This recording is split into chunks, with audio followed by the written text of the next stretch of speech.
a todas y a todos y gracias por venir a la Vorágine. Yo creo que la mayoría conocéis este espacio. Para quien no, pues bueno, este es un espacio asociativo que lleva ya 4 años largos de funcionamiento y que espera durar muchísimo. Como no ha dado información Emanuel, ni ha abierto ventanas ahí de la discusión, quería solamente preguntarte, y a partir de ya abrimos el turno, sobre eso que ha dicho al final, lo ha dicho como muy rápido, ¿no?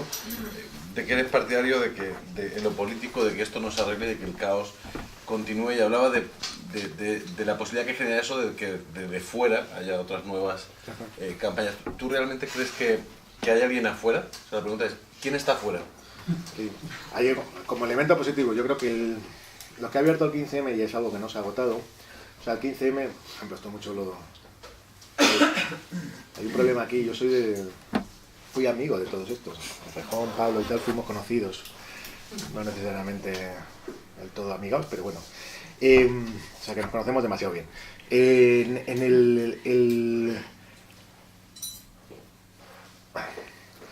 Lo que ha dejado el 15M, y que es distinto, si queréis, con cualquier experiencia política previa del siglo XIX y XX, no es organización, pero sí ha dejado algo que es como una opinión pública que está todavía en ebullición.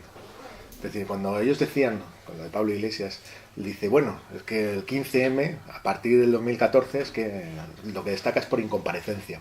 Eso no es entender que un movimiento de estas características sociales no se articula siempre en términos de, si queréis, de ofensiva, pues lo que sería, pues yo qué sé, una marea, sino que su principio de articulación fundamental es que se mantenga una esfera pública relativamente activa. Y eso yo creo que existe.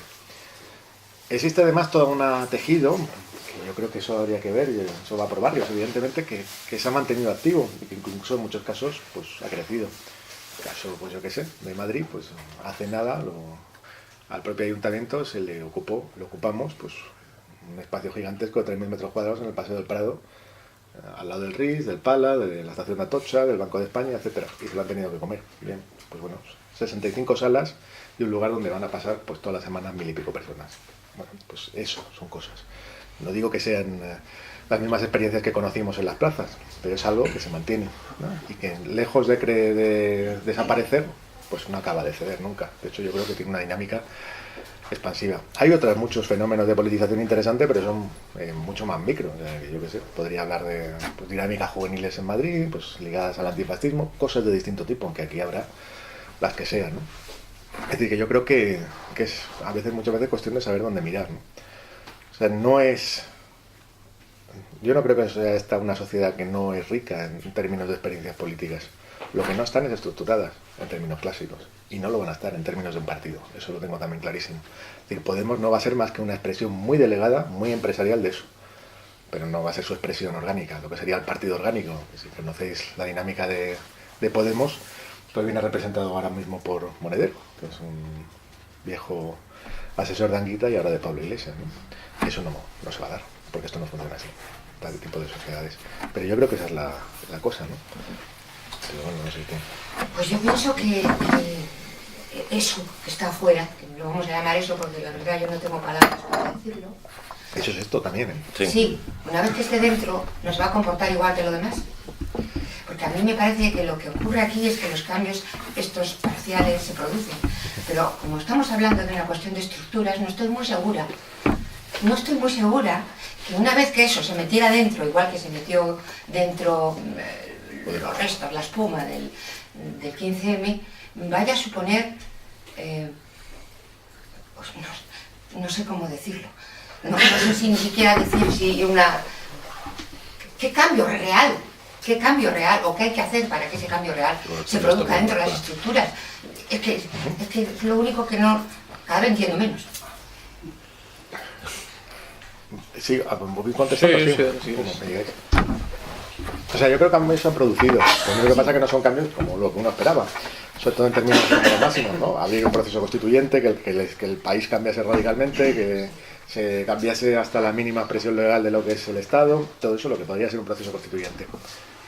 Hay fallos ahí en la lectura que se hace de ese proceso, es decir, que yo creo que había otros caminos alternativos que se exploran poco, también por los propios límites del 15M. Pues te pongo un ejemplo muy curioso. Es una de las discusiones típicas en la Puerta del Sol, y también en Plaza Cataluña menos, porque allí con la cuestión catalana es distinto.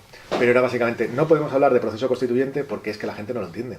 Entonces lo que tenemos que hablar es de otras cosas, ¿no? ¿Y cuál es la vía más fácil de representar el cambio? Pues con un partido. Pero ¿cuál es el problema? Que el movimiento 15M lo que impugna es básicamente, también en parte es la figura de los partidos, la figura de la representación. Bueno, pues ahí tienes como esas contradicciones que están continuamente dando. Ahora yo te diría, para mí no se trata de como de volver a levantar, si queréis, como la gran esperanza de lo que vende cualquier partido, es decir, nosotros representamos el cambio, ahora nos lo van a hablar muchísimo con el futuro gobierno que haya, si es que lo hay, de Podemos con el PSOE, ¿no? No se trata de decir, bueno, es que ya gobiernan ellos y por lo tanto ya se van a generar políticas reformistas de cambio, sino básicamente es, si mantenemos la suficiente fractura de ese espacio y la suficiente debilidad en términos no frente a su oponente de derechas, sino frente a su propia legitimidad de sus bases, tú vas a tener capacidad de convertirlo en un interlocutor que de alguna manera se tenga que subordinar a ti, aunque sea parcialmente. Y eso para mí es lo determinante.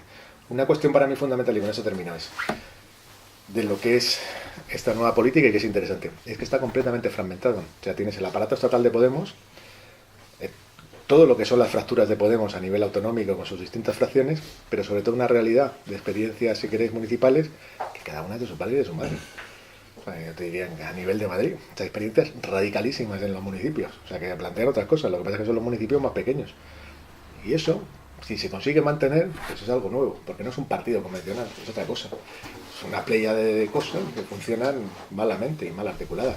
Eso no quiere decir que haya dinámicas de institucionalización, de burocratización, las hay a expuertas, pero no están cerradas. No he entendido, y si los demás sitios disculpas, eso que has apuntado antes de las 65 salas o algo así en Madrid. El lugar que se ha ocupado. ¿Puedes hablar un poco más de qué es o qué refleja eso que has querido Eso... eso que has apuntado? No, que hay como una dinámica social que no está muerta. ¿Qué consiste en este caso ponía el ejemplo simplemente de que se ha ocupado esto, que se le ocupa al ayuntamiento. Es un espacio, una antigua sede de la UNED, un edificio, vamos, no es más. Un edificio que tiene 65 salas, eso es lo que quería decir. Y como un motivo, pues si quieres pequeño, modesto, pero a la vez interesante a nivel de ciudad, de que hay gente que está dispuesta a hacer otras cosas. Y se están haciendo cosas ya allí. Bueno, es un espacio que, te vuelvo a decir, es un espacio que cuando funciona, ahora mismo es julio, pero cuando funciona a pleno rendimiento, no creo que pasen menos de 1000 personas a la semana allí. 1000 personas, ¿vale?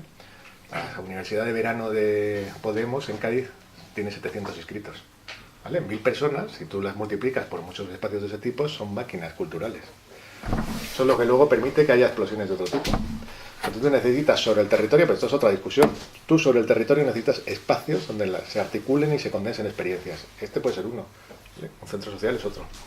Igualmente hablaríamos de ateneos, de casas del pueblo, lo que quieras. ¿Puedes concretar algo más que se está haciendo allí, por ejemplo? En ese espacio concreto, preguntas. Sí. Pues el espacio concreto pues tiene de todo tipo, yo qué sé, tiene pues un laboratorio, si quieres, de activistas, es decir, de gente que trabaja en ordenadores. Te lo digo de otra manera, ¿se están rompiendo cosas o se está gestando otro consumo de cultura? Del que también supone problema en estos tiempos. O sea, es como una pregunta que es interesante, pero que es muy lejana a lo que se vive en un centro social. En un centro social tú no vas allí como a gestar cultura o piensas en términos de consumo. Pues hay muy poco consumo. Lo que hay es una barra donde dejas una pasta y eso mantiene el espacio vivo. O sea, la gente va allí de forma completamente voluntaria. O sea, tú vas allí y habrá una serie de reuniones, pues desde unos que son madres y se dedican a cuestiones de lo que quieras, lactancia, etcétera, tal cual. Otros que se dedican básicamente a experimentar con rollo activista. Otros que hablan del turismo en el centro y cómo paras, si quieres, las dinámicas de gentrificación y de expulsión de allí. Luego tienes la asamblea del propio centro social. Luego tendrás, pues, no sé, o sea, las fiestas. Otros que se dedican allí y hacen talleres de autodefensa feminista, de boxeo, de no sé qué, lo que quieras. Así hasta 60 o 70 actividades. Sin dinero. Si vimos un poco el movimiento que teníamos en España, o teníamos en España, en el entorno europeo, podemos observar que hay un cierto paralelismo, que un movimiento va un poco en dirección de izquierda, que tenemos en Portugal y en Grecia, en Italia no tengo claro, mientras en los otros países el movimiento no va en esta dirección. ¿Cómo se explica eso? Te has dicho tú, o sea, tienes la Europa periférica, la Europa del sur y la Europa del norte. O sea, en la medida en que de alguna manera el reparto político y económico es claramente desigual, pues esto se ha articulado así de momento. Eso no quiere decir que en un futuro sea de otra manera, completamente distinta. Pero claramente tú tienes un polo, si quieres, excedentario en la Unión Europea, exportador, básicamente Alemania, y un polo importador y deficitario. Y luego además tienes una dirección política muy clara, que es la que gobierna el Banco Central Europeo, liderado claramente por Alemania, y lo que serían economías que han sido desindustrializadas con todo lo que es la implantación de la moneda común, que en el caso portugués de forma salvaje, mucho más que en el español. Son economías arruinadas sin futuro. De momento la expresión de esa salida es por la izquierda. Ya me refiero en los otros países, aquí en estos tres países de la periférica no se ha crecido, no se ha movido un movimiento de derecha como lo tenemos, por ejemplo, en Francia, tenemos uno muy grande, en Alemania y en otros, en Holanda, etc. Por mí es interesante. Bueno, de todas maneras, déjame hacer un comentario. En este país, con todo lo que ha pasado, sigue gobernando un partido muy de derechas. Que hay una expresión de la izquierda o de las izquierdas muy interesante, pero quien sigue gobernando, y el nuevo partido de éxito, ¿no? Ciudadanos, es derecha 2.0, ¿no? O sea que... Sí, es una copia muy alta de PP para mí. Sí, sí. Que has dibujado un panorama devastador para el futuro. No sé qué podemos aspirar, es decir, qué podemos hacer para poder decir, bueno, vamos a cambiar algo, porque me has dejado totalmente desenflado. Es decir, para mí ha sido una de las charlas más constructivas y más buenas que he oído. No es por nada. Bueno, pues nada, muchas gracias. Qué pesimista, ¿no? Por lo que veo. Pues lo he deprimido, pero esto lo solucionamos con uno. Como una novela, pero... No me ha pagado nada.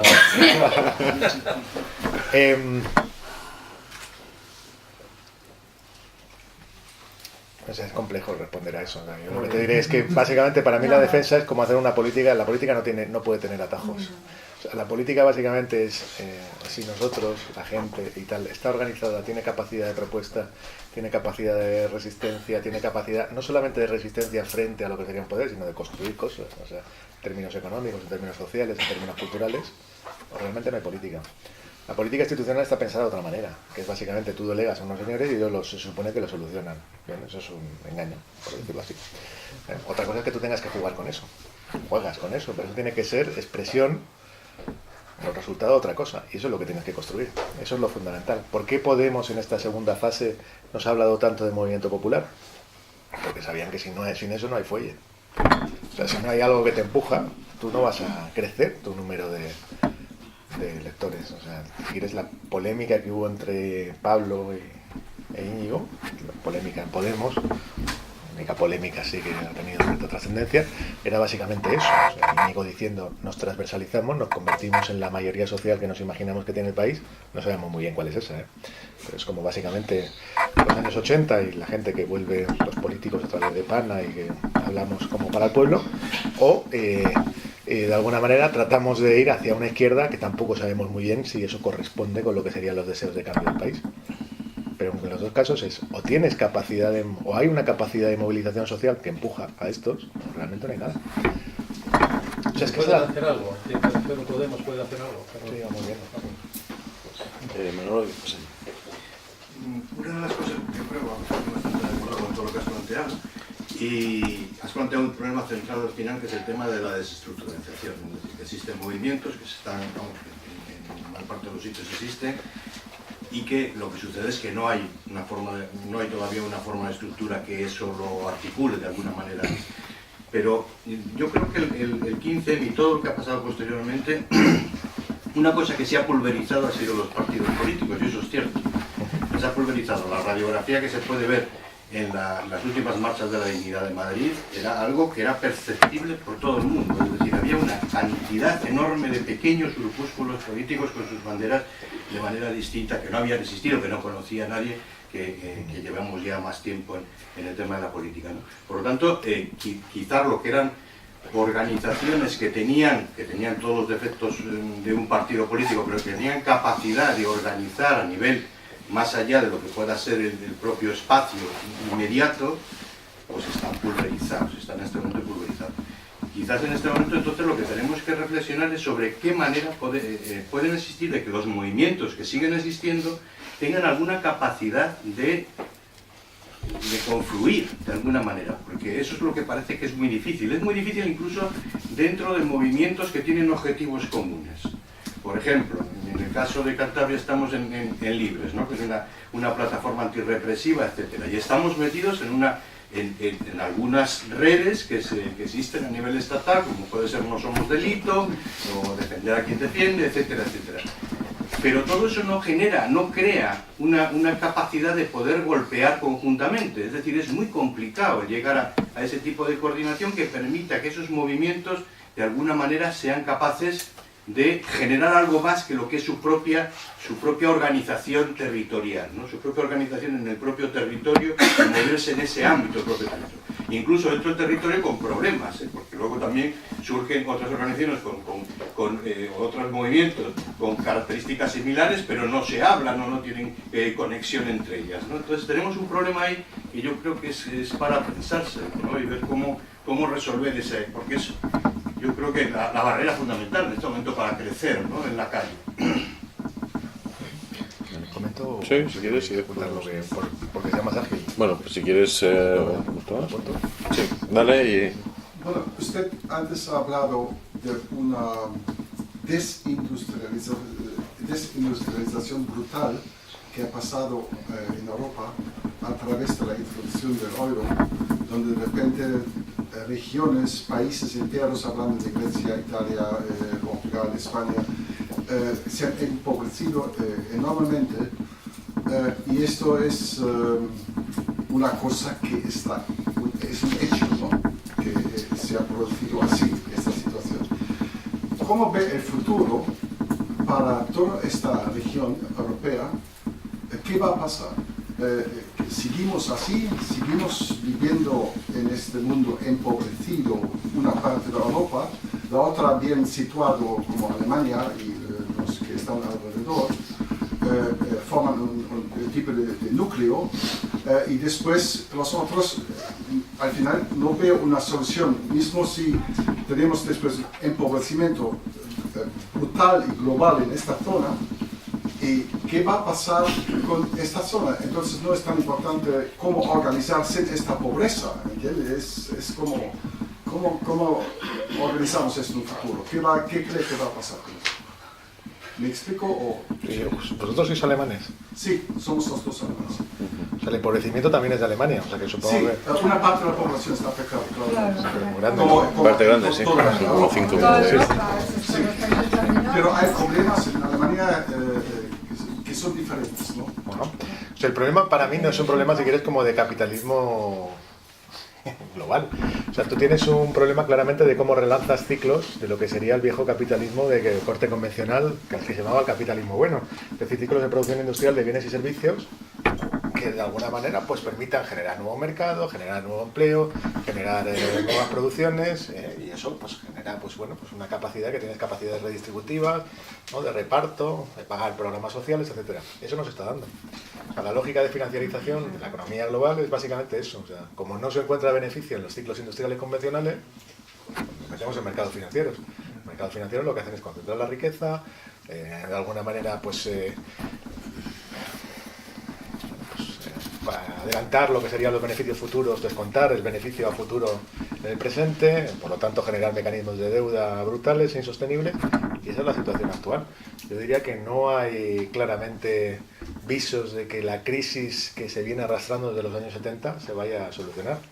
Has tenido todo el ciclo de crecimiento chino-indio que también empieza ahora mismo a encontrar pues límites. Hay bastante literatura, incluso en esta librería, que yo recomendaría sobre eso, ¿no? Pues por ejemplo, acabamos de llegar, Traficantes de Sueños, un gran libro que se llama ¿Cómo acabará el capitalismo?, de un compatriota vuestro, Wolfgang Street. quizá le podáis echar un ojo, espero que en alemán, pero que no veo un futuro claro. No creo que las élites tampoco tengan un proyecto a futuro claro.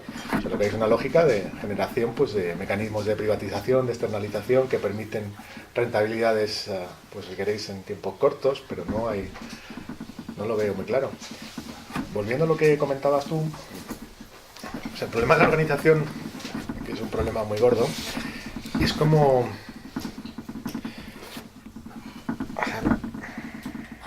digamos, ¿no? Entre tú y yo debe haber como unos 10, 12 años de diferencia, ¿no? Más o menos, ¿vale? Pues eso es como Ojalá menos, digo. ¿no? Da igual.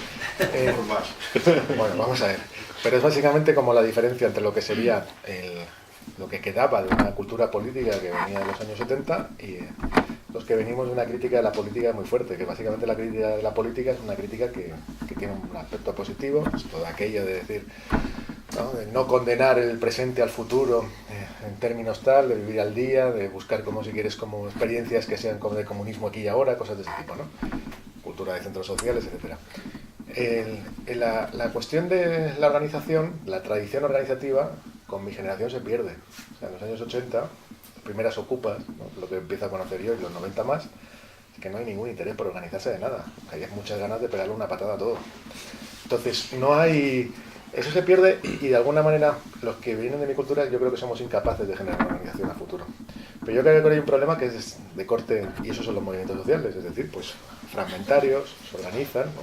Por temas específicos, tienes momentos de concentración en el territorio, por eso yo creo que los generar como dinámicas territoriales tipo ateneos, librerías, centros sociales es fundamental, o sea, porque eso de alguna manera organiza y nuclea, pero no se suele ir mucho más allá. Y luego yo creo que hay otro elemento que es básicamente también de esa composición de clase. Es decir, que lo que antiguamente organizaba el territorio y la vida de la gente y te permitía construir organización, que era la fábrica y el barrio, es decir, podía haber partidos, pero si no tenías obreros, si no tenías gente en el barrio, no existías como tal partido, solamente era un partido de estudiantes, no voy fuera del guión, ¿no? Pues que eso a día de hoy no existe. O sea, yo creo que una de las grandes oportunidades que hay en el 15M, que hay una oportunidad de generar mecanismos sindicales nuevos. Y ahí hay una discusión fuerte, por ejemplo, en la PA, que yo conozco de oídas a nivel estatal. Es decir, ¿qué hacemos ahora? Ampliamos la PA, pero lo que hacemos es empezar a generar una dinámica de reivindicación en otros terrenos, algunos de ellos cercanos a la laboral, por ejemplo, otros que tengan que ver con los alquileres, y de ahí salen los sindicatos de inquilinos, que ahora se están experimentando, no sé el recorrido que tendrán, pero que tendrían que ver también con el acceso a la sanidad, o el grupo promotor nos dedicamos a hacer política institucional. Bueno, pues el resultado es el que conoces. Si esa hipótesis hubiese estado más clara, que era la de una nueva CNT, por decirlo así brutalmente, pues bueno, no es que hubieses tenido una gran organización, pero existían mimbres, porque la PA, más los estos desahucios, eran 400 y pico nodos, solamente 200 de la PA, y eso sí funcionaba, y de hecho todavía funciona. Bueno, pasa que demasiado ligado al desahucio, pero eso se va territorializando, se va sedimentando, pues... Y de hecho, por ejemplo, y ya no termino por no entretenerme más, en Estados Unidos, donde eso existe de una manera todavía más salvaje que aquí, esas dinámicas de movimiento y comunidad son mucho más sólidas que las de aquí. O sea, ¿no? Yo qué sé, la de Haciendo el Camino, Making the Road en Nueva York, pues ellos tienen varios centros sociales y una dinámica comunitaria en las comunidades latinas muy fuerte. O esto de las vidas negras importan, ¿no? De Black Lives Matter, o sea que ha reactivado completamente el movimiento negro. Pero son movimientos muy comunitarios, con base también económica, de cooperativas, de tal, de cual. Yo creo que las futuras organizaciones que se puedan crear aquí van a pasar por ahí. O si quieres yo como la última cosa, o sea, ¿por qué en Euskadi y Cataluña el elemento nacional tiene tanta potencia política? O que cada vez menos. Pero después del ciclo industrial, que era lo que le había dado más fuerza. Pues básicamente porque hay organización comunitaria, genera comunidad. Pues es que ese es el reto. O sea, en sociedades tan fragmentadas es muy complicado que tú a eso lo superpongas una organización que realmente funcione enraizada. O sea, se pueden generar organizaciones de activistas, pero tienden a descomponerse, ¿no? Muy rápidamente. Porque no hay territorio. Porque el territorio no es claro, por decirlo así. Un momento, te doy allí y después te vas con Roberto. Hay el comentario que ha hecho el compañero antes sobre el tema de los movimientos sociales. El tema es muy complejo y esto llevaría, pues eso, horas. estar aquí debatiendo sobre la evolución de los movimientos sociales, cómo algunos se reconvirtieron en una especie de ONGs y cómo los movimientos sociales de derechos humanos han tenido unas dinámicas que a veces a mí me recuerdan los pasos previos antes de los movimientos de discapacitados o determinados movimientos que de pronto se convirtieron en colectivos que ofrecían recursos sociales y recursos sanitarios y recursos de todo tipo a los afectados. Pero yo lo relaciono eso porque, y ahí es donde viene la pregunta, porque si no me lío, es que una de las cosas que nos han ganado en el discurso es que aquellas cosas que planteamos en los 80 o en los 70, o incluso algunos en los 90, o incluso desde el movimiento antiglobalización, que todavía tiene algunas movilizaciones con relativo éxito, era la crítica al sistema político y al sistema económico. La crítica al sistema económico y al sistema político que implicaba cambios, fórmulas nuevas de cambios económicos y cambios políticos. Uno de ellos era la crítica a la democracia representativa.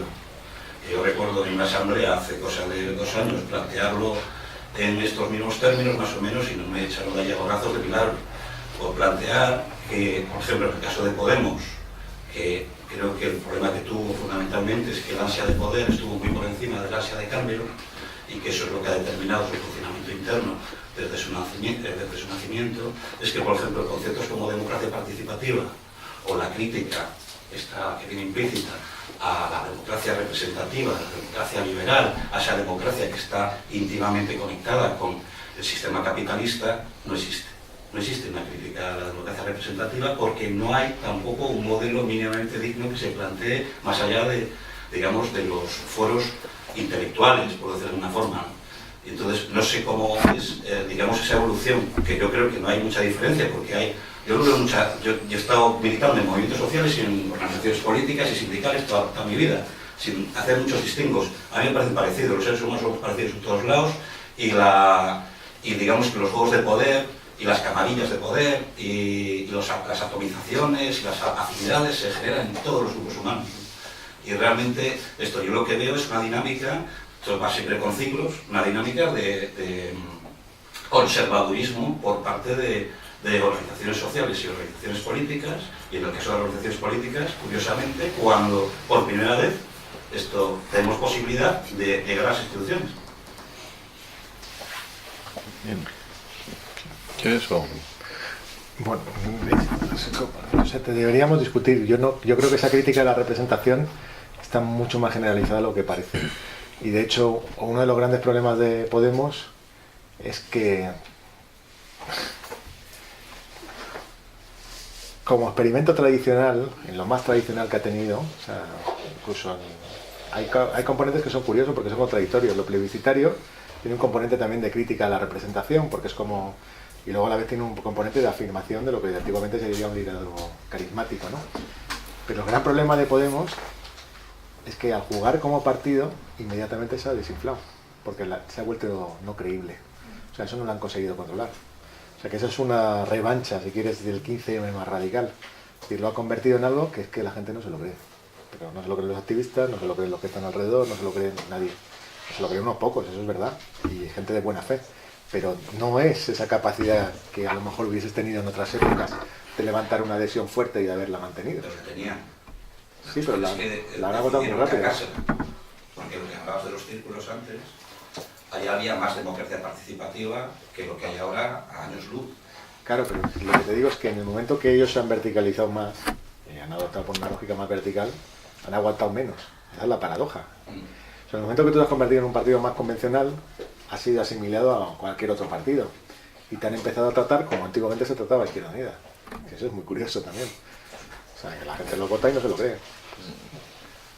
No sé, pero bueno... Yo quisiera hacer una pregunta rápida. ¿Cómo es posible que el análisis que estás haciendo continuamente separes con tanta facilidad, y creo que con bastante ligereza, las ideas políticas, la forma y el fondo? Bueno, lo que decía Aristóteles. ¿Cómo es posible que me digas lo que estás diciendo, esté o no esté de acuerdo? Es decir, eso no viene a cuento en este momento.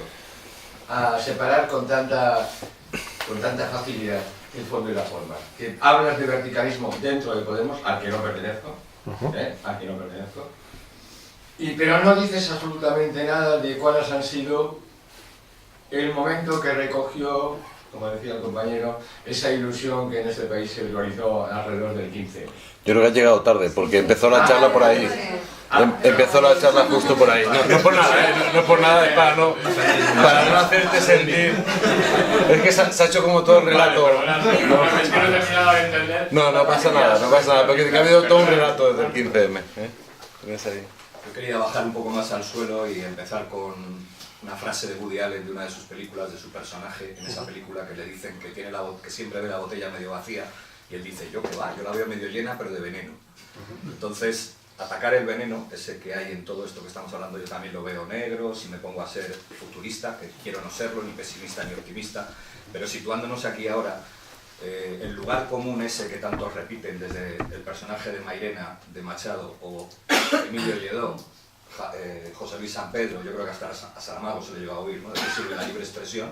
Si lo es de tonterías, si lo es de cosas sin sentido, si no lo es de un pensamiento libre. Es decir, si es de un pensamiento esclavo, ¿para qué no sirve la libertad de expresión? Es parte del meollo. Entonces, por centrarnos en lo que estáis diciendo, esta señora empezaba diciendo que le preocupa lo que desde fuera, los afueras entran adentro y lo que les pasa. A mí me preocupa más lo que todos tenemos de adentro, si vamos a saber salirnos a los afueras necesarios, a esos sitios, a estos sitios, a lo de Madrid que dices, a hablar de las cosas que puedan llevarnos a esas, como ha dicho él también, divisiones, o centrarnos en, por ejemplo, arietes, como podrían ser, ayer sin ir más lejos, en unas páginas del periódico creí ver, como lo vi, una defensa de que ni este ni ningún gobierno tenga posibilidad de cambiar el valor de las pensiones. Pienso que alguno más lo habréis oído o leído. Abogaba por dirigirse a no sé qué foro para firmar todos y intentar blindar las pensiones, por ejemplo. La renta básica es otro tema en el que todos estamos oyendo ya cabalgar hace mucho, no solo a las izquierdas, sino a gente del gremio de los industriales que te dicen que ellos mismos que están creando la técnica saben que van a quitar trabajo a mucha gente y que hay que plantearse algún tipo de renta básica. Ese podría ser un segundo ariete. Estamos hablando del ariete pensiones, ariete dinero de las personas, el dinero con el que vive, como has dicho, ese 40, ese 60% de gente, y un tercer ariete podría ser la vivienda, lo domiciliar. Y ahí siempre saco el que se intentó en el momento del 15M, algunos intentamos que llegara a Madrid la propuesta de que fuera un ariete a nivel masivo, pero no se podía, quedó el tema de Marinaleda, es decir, casas, o sea, el que se hubiera puesto en solfa en toda España, ¿cómo es posible que en un sitio se viva por 30 o 40 euros de usufructo, como un hecho consumado, no como una hipotética, como dicen cuando dicen que algo es ficticio, dicen eso es una utopía o una entelequia. Es una utopía, ¿no? Que es lo que no ha sido nunca, que es el lugar que no es, pero que puede serlo, ¿no? Entonces eso, convertido en ariete, ese tipo de cosas, podrían dar paso a eso que San Pedro, Saramago, los otros, Emilio Lledó, Mairena, con Machado, a la posibilidad de reflexionar sobre en qué coño consiste un pensamiento no esclavo. Salirnos de las usualidades, tengamos todos alquiler o propiedad privada y podamos pensar en vivir en un sitio por 30 o 40 euros y entonces a lo mejor hasta con un mini job, con un mini trabajo alemán, aún y así podemos montar jardines epicúreos en esa casa en los que debatir de esta manera. Ágoras como esta, cojonudas, pero también jardines epicúreos en los que seguir intentando cambiar nuestros adentros en unas afueras de esas en las que confías que de esas afueras vengan los cambios. Algo que esos que se han metido dentro, que como tú y yo, vamos, yo sí les he votado, no soy de nadie, pero les he votado, he roto el compromiso de no votar durante muchos años y saco aquí a la figura de Agustín García Calvo, siguiendo su estela, que se encargó también de ir al 15M a avisarles de que no hicieran la política que hacen los políticos, que hacen la política, que hacen los políticos, que hacen la política. Y no sobra ninguna de las veces que lo he dicho. Por eso muchos dicen, no, es que me da pereza la política. Claro, la que hacen los políticos, que es en la que de alguna manera se han visto forzados a entrar, Podemos. Y acabo ahí ya. Entonces, en los afueras está la solución, pero el tema es cómo repensar, cómo reflexionar bien las cosas cuando todo está ya tan manido, tan peleado, tan aparentemente sometido, hecho ya anticipadamente desde qué posiciones nuevas. Y ahí me limitaría a señalar que en la revista que tenéis por ahí de Ajo Blanco hay algún artículo que habla de esa otra zona ignota, desconocida de entre todos nosotros juntos, que no es la personal, desde la que, desde ese lo común, sea ello lo que fuere, a lo mejor está muy prostituida el término, lo común, tienen que partir las cosas, pero os invito a leerlo en el nuevo número de Ajo Blanco que hay por ahí de Revolvemos. Gracias. Muy bien. No tengo que intervenir, ¿no? No. Si te parecen ahí De todas maneras, las por la... pensiones, la vivienda y la renta por- básica, no sé. Sí, una cosa que... Hay entes de ataque, por si te preguntaba qué se hace en Madrid. Y yo te digo es... ¿Que hay que cerrar? No. No, como decías... No, ni mucho menos. O sea, yo creo que sí que hay que intentar hacer como análisis de lo que hacían los clásicos del pensamiento socialista, tener un mínimo de estrategia. Yo te puedo decir, vamos a defender las pensiones, vamos a defender la renta básica y la vivienda. La cuestión es qué va a pasar con este tipo, con estos tres, ¿no?, elementos a futuro. Por ejemplo, las pensiones. Si las pensiones están vinculadas al trabajo, te digo que yo no la cobro, o lo que cobraría es una pensión dickensiana. ¿Por qué? Porque sencillamente cuando yo me jubile a los 67 años habrá un trabajador por cada 2 jubilados.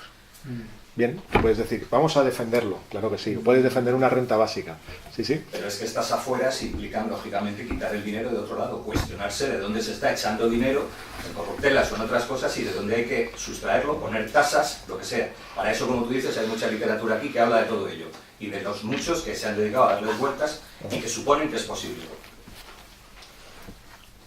Yo creo que nuestro horizonte es catastrófico, pero eso si queréis lo hablamos más. O sea, el horizonte a medio plazo, no a corto plazo, a medio plazo es catastrófico. En el sentido de que probablemente las soluciones van a tener que ser mucho más radicales que eso. O sea, no simplemente... Y te hablo de un medio plazo que es un medio plazo largo, ¿no? Puede que sea todo el siglo. Pero básicamente tú te encuentras con niveles de concentración de la riqueza muy fuerte y con lo que había sido el marco, esto enlazará con lo de García Calvo y su querencia por las comunas, lo que había sido el marco de la política tradicional, el Estado-Nación, eso está en proceso de incapacidad de mantener posiciones soberanas para garantizar estas cosas que tú comentabas. La vivienda, ¿no? A lo mejor eso la vivienda la puedes generar y gestionar en un marco, pues si quieres, de un ayuntamiento, de un municipio. Pero todo lo que nosotros nos figuramos como la instancia de provisión de derechos sociales y que funciona, si quieres, como marco de garantía colectiva, ¿no?, de seguro colectivo, ¿no?, que gestiona el seguro obrero colectivo, el Estado, eso no... Eso está condenado. Y de hecho ese debate está casi en todo el planeta sobre ese proceso de descomposición del Estado-Nación como garante de nada, que llevará más tiempo o menos, pero bueno, hay aquí una intervención. Yo veo claro que nos han hecho algo así, no sé si es seguro, Manuel, pero evidentemente en el pensamiento estratégico o en el horizonte estratégico, de alguna forma, ahí es fundamental el tener un tipo de organización. Y de alguna forma solamente una organización política es capaz de pensar estratégicamente. Los movimientos sociales, por sus propias dinámicas, sus propias composiciones, no están en lo que es el pensamiento estratégico que tiene una organización. Y el problema que tiene la organización, que en estos momentos se ha creado, que ha sido Podemos, es que no está dentro de ese, no tiene ese marco estratégico que evidentemente una organización más de tipo leninista, a la que nosotros por edad estamos más acostumbrados, pues sí que posee, ¿no? Y yo creo que el 15M está muy sobrevalorado, desde mi punto de vista. Está muy sobrevalorado, porque bueno, podemos hablar mucho sobre ello, pero yo creo que el 15M, el Podemos es el reflejo del 15M en su versión, digamos, más de lo que no fue capaz de hacer, que fue justamente el pensar sobre formas organizativas, ¿no? Es decir, en pensar en un pensamiento, o sea, en lo que es organización política. Lo que es organización política, el pensamiento, o sea, para mí el 15M fue más bien algo que impugnó lo existente, pero que no fue capaz de hacer una propuesta sobre lo futuro.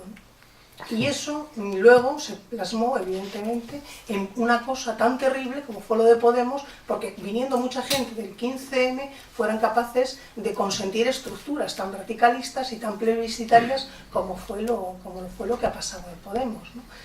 Y claro, el problema que tenemos es un problema nuevamente de organización. Volvemos a hablar, o sea, volvemos a estar en lo que los clásicos decían, que la crisis de la humanidad es la crisis de su dirección revolucionaria. Es decir, bueno, aquí no hay ni dirección ni revolucionaria. O sea, volvemos a estar en ese horizonte catastrófico que tenemos, donde tenemos nuevamente que plantearnos qué tipo de organización política necesitamos para las próximas etapas que tenemos por delante. Esto es un debate como clásico. Mi tradición no es esa, es la del sindicalismo revolucionario. Y básicamente habrá estrategia si hasta el último molécula de esa organización y de ese espacio está anclado a un territorio, a un proceso productivo y lo tiene claro. Y eso es un proceso que es colectivo. A mí, sobre todo yo creo que en estos tiempos son lo más radicalmente contrario a una posición leninista. Fíjate lo que te digo. Pero claro, lo deberíamos discutir.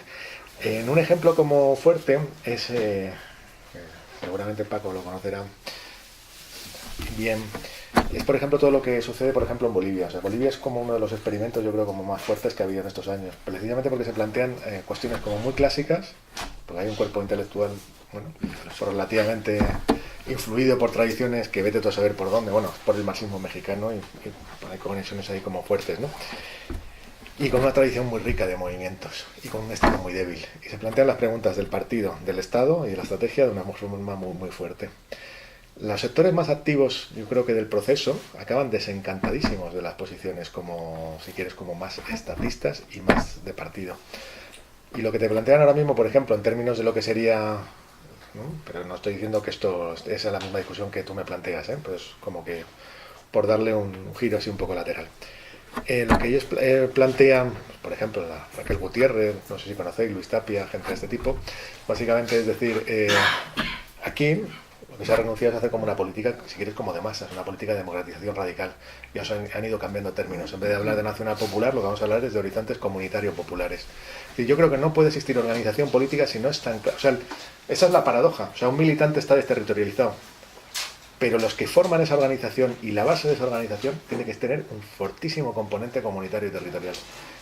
Y eso es lo esencial de construir ahora. Si no, las organizaciones van en el vacío. O sea, caminan, flotan.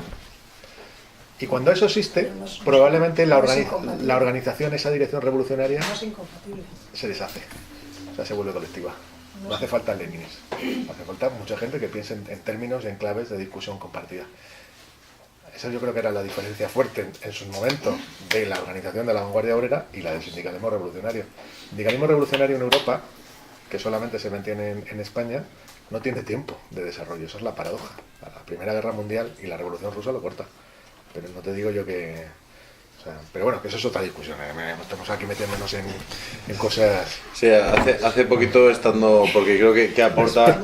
Hace poquito estando en Ecuador con gente de la desencantada de los procesos estatistas, de la revolución fallida ecuatoriana, alguien con mucha experiencia y de la generación de los que viene de esa política de los 60 a los 70, decía, igual no es que no hay forma de organización, sino que no estamos sabiendo mirar la nueva forma de organización y queremos que las nuevas formas de organización se parezcan a las viejas, ¿no? Es decir, también hay todo un debate, incluso entre viejos militantes y gente con mucha experiencia, de igual no estamos sabiendo ver cosas que están haciendo sectores más jóvenes que nosotros, que no se parecen a lo que nosotros creemos que hay que hacer, entonces no las sabemos identificar bien. Y segundo, igual las nuevas formas de organización política necesarias no las podemos imaginar porque todavía no las hemos soñado, porque todavía seguimos pensando en otras claves, ¿no? En una clase obrera que ya parece que no hay, en un no sé qué que parece que no hay, en una comunidad que no existe, es como, pero raro. hablar de comunidad yo no creo que sea algo trasnochado. No, por eso comunidad no lo he nombrado, ¿eh? ¿Te has dado cuenta? Yo estoy bastante cerca de la visión y sí, también por mi trabajo en la teórica de que... hay una cohesión comunitaria, para mí es clave. Comunitario, evidentemente no puede haber movimientos sociales. Y desafortunadamente España ha vivido un siglo donde se la ha machacado. El bipartidismo ha sido desestructurar totalmente los movimientos sociales. Y la clase media, evidentemente. Para mí Podemos es el último recurso que tiene la clase media de defender un poco en España. Porque no hemos hablado del movimiento Podemos a nivel internacional, que se te olvidaba, es que como un clúster hay, ¿no? Desatendido de otras influencias, pero es así, para mí es un movimiento que se agarra el último resquicio que tiene la clase media española, que ha subido a determinados poderes, ¿no? Y quiere agarrarse con fuerza. Yo hago esa lectura. Pero a esa clase media no le interesa crear comunidad. Desde el momento empieza cuando empecemos todos a pensar cómo construir una comunidad y unirnos.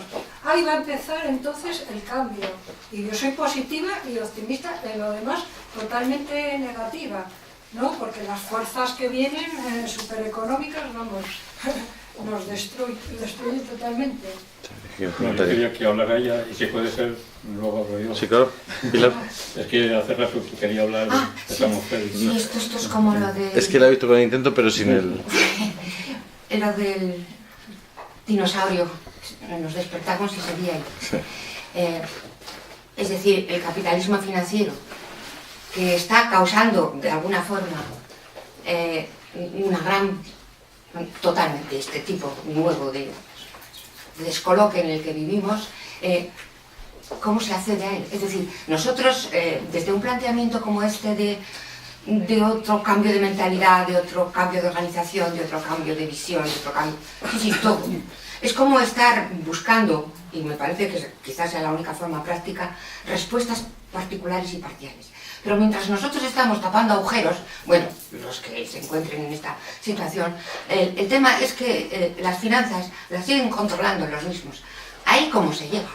Es decir, cómo se llega, porque ese capitalismo bueno que tú dices, que a algunos no nos pareció bueno nunca, pero que ahora estamos evidentemente empezando a pensar que incluso podría ser estupendo, pues eso no existe. Pero es que el otro, ¿dónde está? Es decir... Los grupos de comunidad tienen acceso a alguna forma, ni siquiera este tipo de democracia, por supuesto que infecta, pero tampoco. Es decir, ¿cómo se llega a eso? Porque si no se busca una forma, no sé, Marx tuvo unas buenas ideas que a partir de determinado momento hicieron cambiar cierto tipo de estructuras. Pero yo no veo la forma de poner un freno a ese capitalismo de... No sé, o sea, lo que yo creo que está como preñado de contradicciones, ¿no? O sea, que no es... O sea, lo ves en la Unión Europea, las decisiones en la crisis, que fueron muy locas, ¿eh? Es decir, vamos a rescatar a los bancos por encima del crecimiento económico y aunque produzcamos un desajuste social y un cataclismo en los países del sur de Europa. Es una decisión que es bastante enloquecida por parte de unas élites que no saben por dónde van a salir. Una dirección, si quieres, una clase dirigente, por usar viejos términos, es decir, aquellos que tienen capacidad de generar y de influir en la decisión. Está plagado de contradicciones, o sea, que lo que es una época como muy incierta. O sea, que es un capitalismo que no tiene instancias de regulación. O sea, antiguamente pues estaba relativamente ordenada la cosa. Pues tenías a Estados Unidos, los Estados-nación de Europa, podían gobernar, podían orientar, podían generar... Pues eso es lo que yo digo.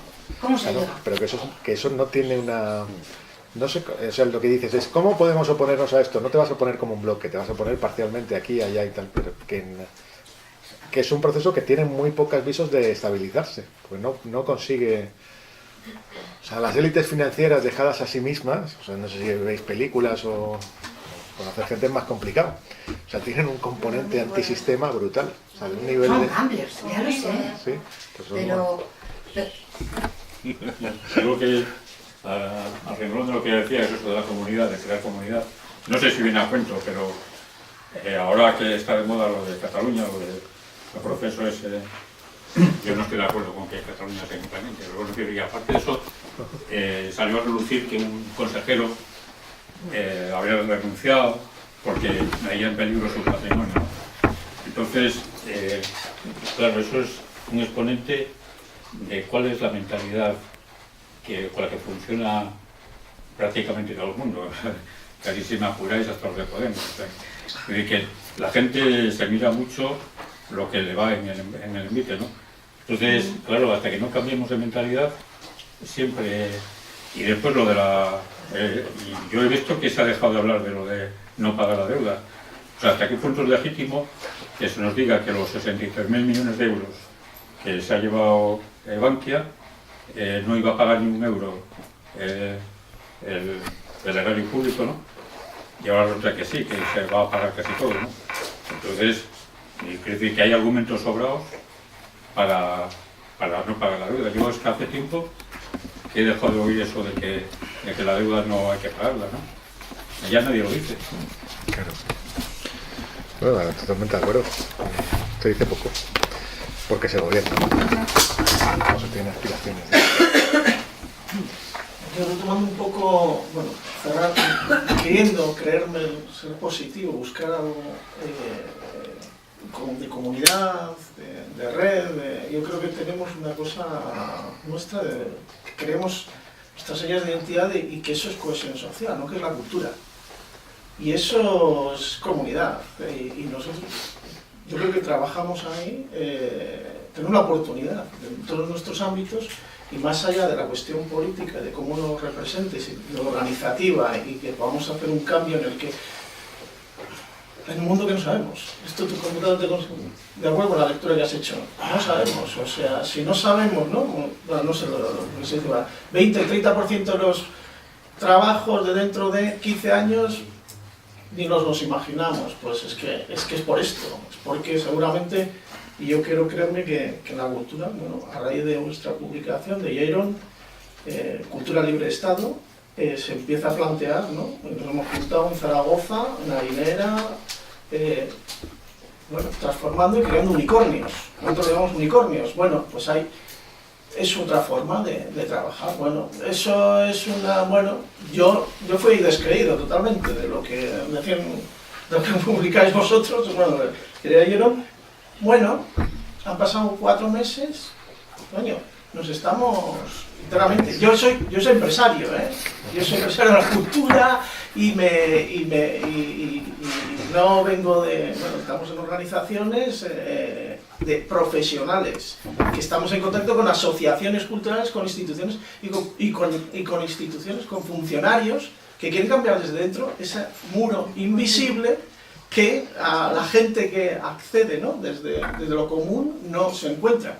Y hay un ejemplo en Zaragoza, este tío es un crack, el de Zaragoza, que está ligando bueno, baila bien asesorado legalmente en el sistema, la legalidad y ilegalidad, y seguro que podría estar mañana por prevaricación, pero nos permite, no, a nosotros no, pero bueno, compañeros ahí, permite crear comunidad y realizarse y organizarse, que en un futuro, bueno, a los chavales, yo porque he tenido contacto con los chavales jóvenes que empiezan en el teatro, no sé qué, que son ocupas culturales, bueno, pero legales, bien entendidos, y se peleaban entre ellos, y ahora se unen, como dices tú, como en Madrid, ¿no? Como en la UNED, muy parecido. Bueno, eso tiene que florecer, que sumar, y ya vendrá. Bueno, yo quiero creerlo ahí. Pues ahora sí.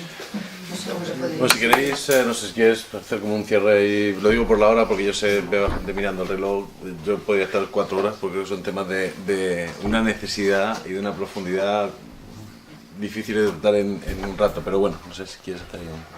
Ya los empresarios ni pan. Que no.